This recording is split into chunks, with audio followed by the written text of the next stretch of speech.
Yeah, everything's ready to go.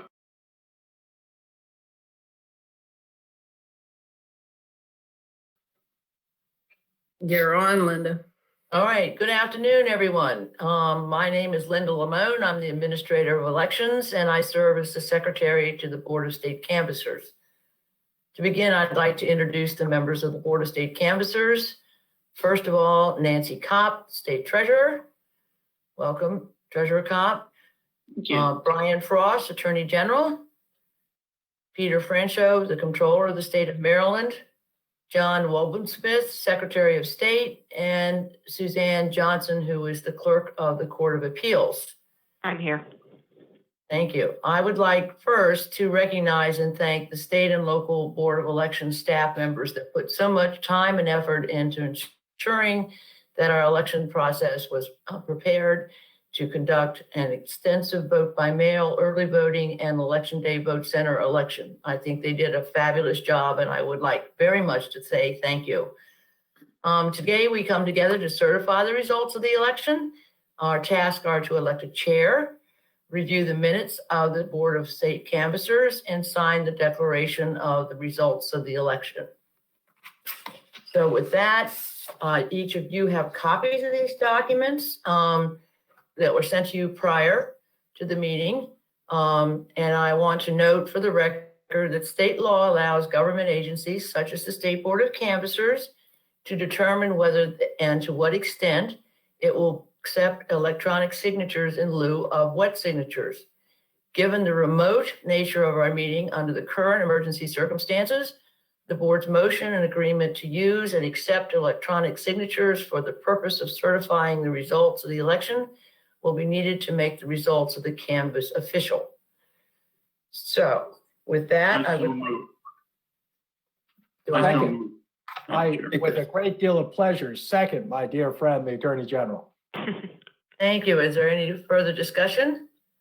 All It's in very favor? useful. I would just say it's very useful, Madam Administrator, to have a former Assistant Attorney General as the administrator. You're comfortable voting for it. So all in favor? Aye. Fabulous. Aye. Thank you. I think at this point it would be appropriate to elect a chair of the board. Is there a motion, please? I nominate Comptroller Peter Francho. Oh, Second. Thank you. it would be a pleasure to vote for our colleague. Oh, boy. Thank you. I'm honored. All in favor? Aye. Aye.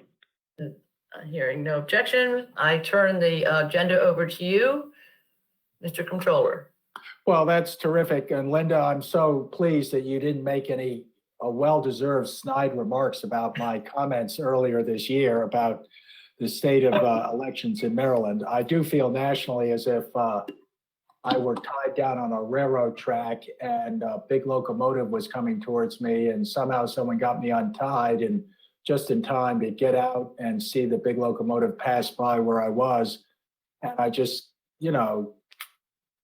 swipe my brow and say, close call. And to your colleagues around the country who were in much more controversial states than we were, I just want to salute the Democrats and the Republicans who were election judges and reviewers and kind of defenders of reality, I guess, and thank them for their efforts and indicate to you that I owe you a big fat apology for you and your staff, because you all, in a different climate, nonetheless, you handled yourselves with a great deal of expertise and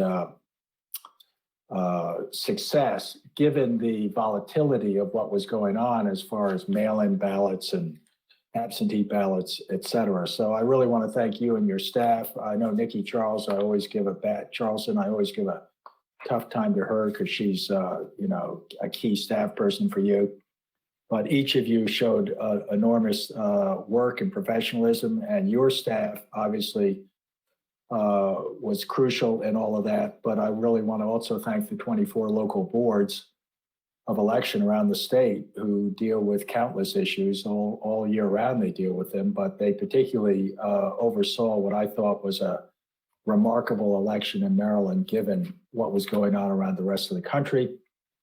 And, I delivered some beer to you. That was my part of the deal if it all came together. And boy, the people of the state of Maryland owe you a lot more than even a six-pack of Maryland craft beer to just recognize what you and your team, Linda, have accomplished. No, thank you very much on their behalf as well. We appreciate that. So I have three wonderful colleagues, and I'd like to ask either any of them or all of them to say a few words about whatever you want as far as elections. But boy, I still think we had a close call. I'm not sure it's over, but a brush with really negative things as far as elections around the country. So hats off to your colleagues again, Linda. Madam Treasurer, do you want to say something? I would just like to align myself and align myself with you and endorse your comments, your thanks and congratulations to the staff of both the state and local county levels. The election ran very smoothly, despite how difficult it was and the many parts, the write-in, huge number of write-in ballots, the early voting, the election day voting, everything went smoothly and certainly in Maryland, but it looks like across the nation now, democracy is working and the peaceful transfer of power, I believe, which is really the most important test of democracy is going relatively smoothly. And it's really thanks to all the people who vote and all the people who assist at the polls, your professionals. I thank you again. I know it's been a very difficult year, and I really respect the remarks of the comptroller because I know he was extremely sorely tested and troubled as the year went through. Thank you, Madam Treasurer. General Frosch. Thank you, Mr. Chairman. I agree with both you and with Treasurer Kopp. I want to thank especially Linda Lamone and Nikki Charlson and all of the folks who work at the State Board of Elections.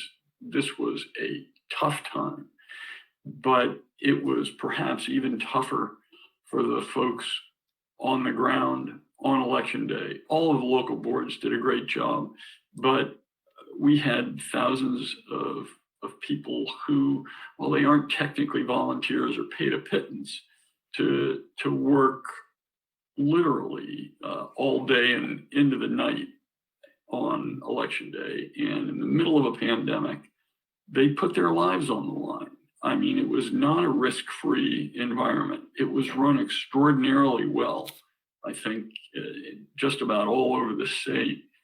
And so I want to thank every single election judge, election worker who showed up and helped make our democracy work. It was, as both of you have said, it was extraordinarily successful in Maryland. It was successful across the country, it appears. And I'm very grateful for all the hard work that went into it by the folks at our state board, local boards, and every single person who showed up on election day, either to help man the polls or to vote. Thank you very much for those comments and for your leadership on so many things, Brian. And then we have the Secretary of State with us, John Wovenbush. And why I particularly like having John say a few words is that it took Republicans around the country in much more difficult circumstances than we, who are all Democrats right here, except for John.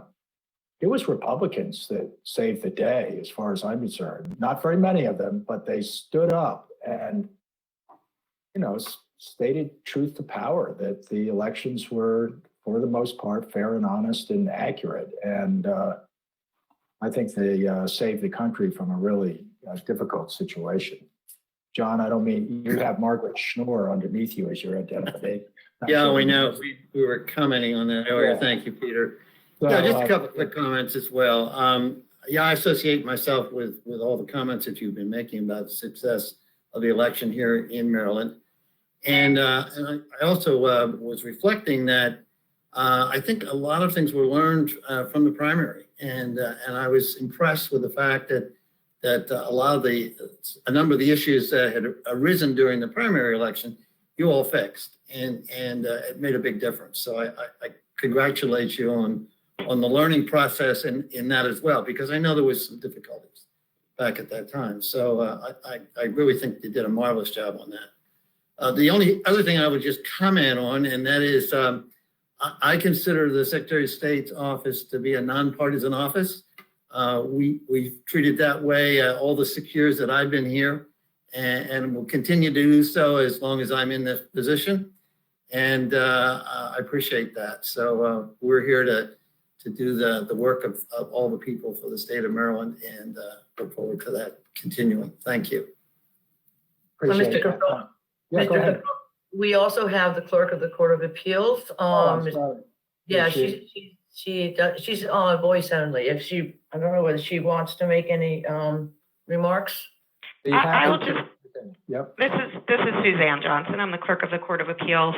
I would also like to thank the State Board of Elections and everyone involved in the election process for the tremendous work that it has done through this incredibly trying time. Other than that, I echo the thoughtful remarks of the other members of the board and have nothing additional to add. Could I just add one more point about the Secretary of State himself, not the office, but our Secretary of State? You have considerable experience over the years with elections around the world, the security and the manner in which elections are run. And I hope you feel that our elections still meet the test, both nationally and internationally, of being a model of the election process. I would agree with that. Yes, certainly true. I mean, I think there are always things that we can learn to do better. And in fact, I actually had some discussions yesterday with the ambassador from Estonia, who has some interesting thoughts that I'm going to actually share with Linda and with the other secretaries of state across the country. So there's always room for improvement, obviously, and I think we should take advantage of the technology. And in fact, Estonia has some remarkable work that they've done on the technology side of things. So they're kind of the leaders in many, many ways. But our system is clearly the best in the world. Thank you very much, Mrs. Secretary. And Linda, do you have an appropriate motion that you could articulate for us to? Well, I think, Simply to approve the declaration of the results of the election of November 3rd, 2020? it would just be exactly what you just said, Mr. Controller. And I don't know if anybody wants to go over them or not. You all have provided copies. I think everyone here is well aware who the winners are. So with that being said, I think just a motion to approve the declaration of results. Good, and I saw the General Frosch put his hand up to make the motion. I Is so there a move. second? Is there a second? Second. All in favor? Aye. Say Aye. Any opposed? Terrific. Well done. Thank God. Yes. And then the last item on the agenda, Mr. Controller, is the motion to approve the minutes of the meeting that just occurred. And I'll entertain that motion. So move. Second? Second. All in favor? Aye. Aye. Opposed? All opposed? Thank you. Passed unanimously, and good meeting. Yes. Tell us again, the turnout was over 75%. 74. Yep, 74. Half of the voters voted in person and half voted by mail. Of the ones that voted by mail, 2/3 of them returned their ballots to the ballot drop-off boxes. So, which I think is, didn't tell you as a voter, Linda, I thought the drop-off boxes were terrific. yeah, Absolutely. I everybody- agree. That's how Yeah. I voted as well. Me too. As did I. Could someone remind me again why we're voting on judges? Is that ever going to disappear from the landscape someday, I hope? It's a constitutional quirk. 3 of the 4 levels of judges are appointed by the governor, confirmed by the Senate, and then stand in a retention election at the next general election. But circuit court judges, because the Constitution was never amended, are run in contested elections after they've been appointed by the governor. I assume this is an issue. I assume this is an issue again before the General Assembly. Yeah, the General Assembly's had proposals to change the Constitution to fix the problem, but never been able to muster the majorities necessary. Well, Thank God someone knows what's going on. But I am just going to remind everybody to realize that we're facing a remarkable public health hazard over the next month or two. Not that any of us are old enough to be in the at-risk category, but I personally have indicated that I think they're going to have eventually 5 vaccines by the late spring. I'm going to get one of each. look I forward. mean, this is just not to be fooled with, and I hope everybody has a safe and healthy Christmas, Hanukkah, New Year, Kwanzaa, everything else. But most of all, just keep your elbows up and try not to let your guard down. And editorial, Mr. Chairman, before I move to adjourn, I think we all look forward to staying up until midnight, December 31st, to make sure the old year really does pass away. With that, I would move that the Board of Canvassers adjourn until the next election. Second, 2022. is there a second? Second. All in favor? Aye. Aye. Any opposed? Linda, thank you very much, and my best to Nikki. Thank you all very much. I appreciate everything you've done for us. I appreciate it. Thank Thank you. you. Thank you. Bye, everyone. This is Bye-bye. Donna. I remind you to please scan a copy of your signed document to me.